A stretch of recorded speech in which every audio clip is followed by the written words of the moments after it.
पिलामाने रश्मि सार ए to Z YouTube channel रे मु रश्मि सार तुम समस्त को स्वागत करुच्ची।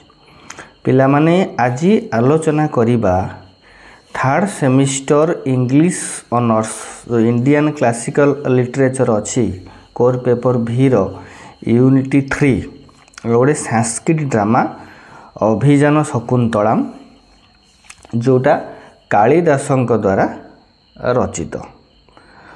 तो पिला माने कौन है घटना ना आम जो हिंदू पुराण सब रही शकुंतला जो राजा दुष्मंतर पत्नी एवं सम्राट भरत माता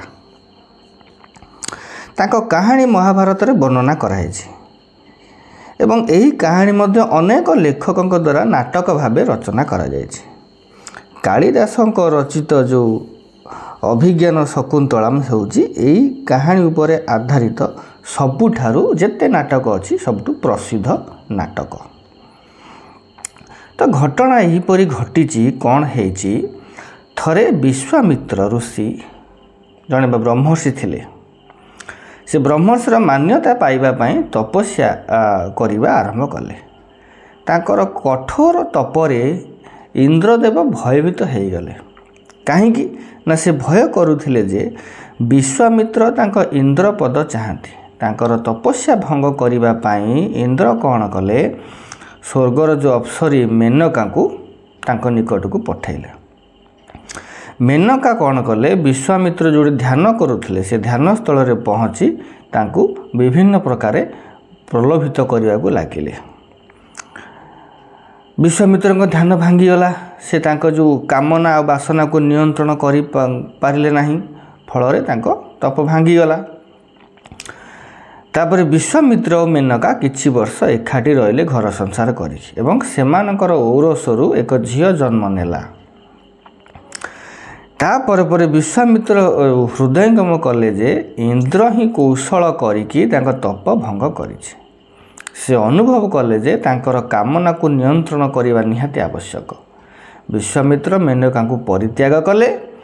मेनका मध्य से जो शिशु कन्याटी जन्म होइथिला ताकू कौन कले नेकी ऋषि कर्ण को आश्रम रे छाड़ी दे पुणी स्वर्ग को पळैले। ऋषि कर्ण कौन कले सही आश्रम रे हे जो शिशु कन्याटी को शकुंत पक्षी द्वारा घोड़ाई होइथिबा पड़िथिबार देखिले। ताकू पाइक उद्धार करिक आनिले।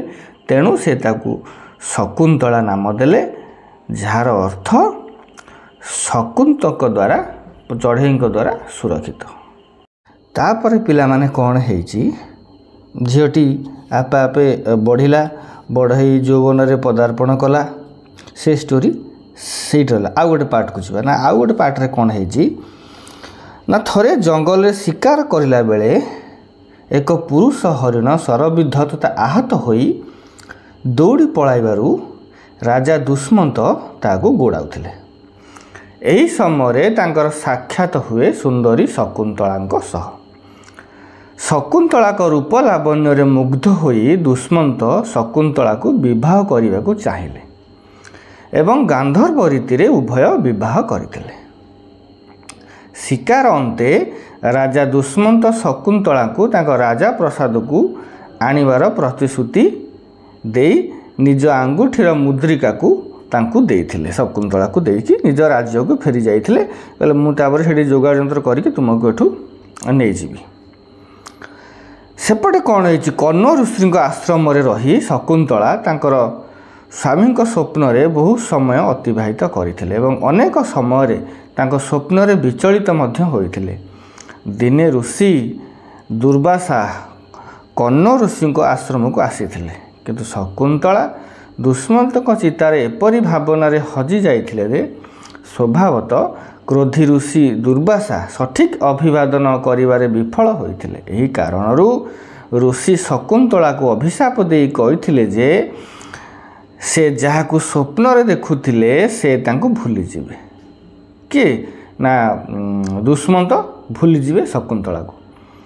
ऋषि दुर्वासा आगरे विदाय नेला बेले शकुंतला जड़े बांधवी सांगे सांगे ऋषि निकट में पहुँची शकुंतला को अन्य मनस्कतार कारण बुझाइथिले एभली क्षेत्र में तांकर अत्यधिक क्रोध यथार्थ नुहे बोली अनुभव करी ऋषि तांको अभिशाप को बदलाई दे कही जे शकुंतला को भूली जाइथिबा व्यक्ति जदि तांको दिया जाइथिबा व्यक्तिगत उपहार देखांती तेबे सबकिछि तांकर आपे आपे मन पड़िजिवो। यापर समय अतिबाहित हैला किंतु दुष्मंत आउ फेरिले नाही। शकुंतला आश्चर्य हेले जे दुष्मंत तांको कथा मुताबक तांको रानी रूपे ग्रहण करिया पई काहेकि आसुनांती। शेषरे से कौन कले तांकर पालित पिता जे कर्ण ऋषि और किछि सांगसाथी सह दुष्मंत राजधानी अभिमुखे यात्रा कले।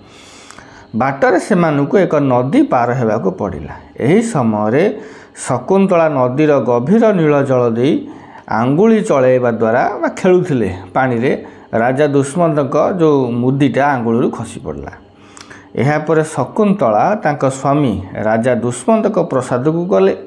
राजा दुष्मंत दरबार में पहुँचवा पर शकुंतला आश्चर्य तथा विचलित हो जाइथिले जे तांको स्वामी तांको आउ चिन्हि पारि नथिले किंबा तांको विषय किछि तांकर आउ मने नथिला।